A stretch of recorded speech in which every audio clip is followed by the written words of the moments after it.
आधी रात बीत चुकी थी। एक चोर चोरी के इरादे से एक घर में दाखिल हुआ। चोर दबे पांव एक कमरे में दाखिल हुआ। कमरे में एक बूढ़ी औरत सो रही थी। चोर आहिस्ता आहिस्ता साइड में रखी अलमारी की तरफ बढ़ा। अचानक बूढ़ी औरत के खांसने की आवाज़ से चोर ने पीछे मुड़कर देखा तो वो उसकी तरफ ही देख रही थी। चोर एकदम घबरा गया। बूढ़ी औरत लेटे लेटे बोली, अच्छे घर के चश्मो चिराग लगते हो, यकीनन हालात से मजबूर होकर इस रास्ते पर लग गए हो। इस अलमारी के तीसरे खाने में एक तिजोरी है, इसमें मेरा सारा पैसा है। तुम खामोशी से वो ले जाओ। मगर मैंने अभी अभी एक ख्वाब देखा है, वो सुनकर मुझे उसकी ताबीर तो बता दो।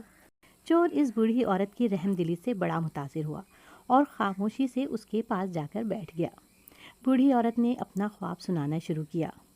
बेटा, मैंने देखा कि एक चील मेरे पास आई और 3 दफ़ा ज़ोर ज़ोर से बोली, राशिद राशिद राशिद। बस फिर मेरा ख्वाब ख़त्म हो गया और मेरी आँख खुल गई। ज़रा बताओ तो इसकी क्या ताबीर हुई? चोर सोच में पड़ गया। इतने में बराबर वाले कमरे से बुढ़िया का नौजवान बेटा राशिद अपना नाम ज़ोर ज़ोर से सुनकर उठ गया और अंदर आकर चोर की खूब ठिकाई लगाई।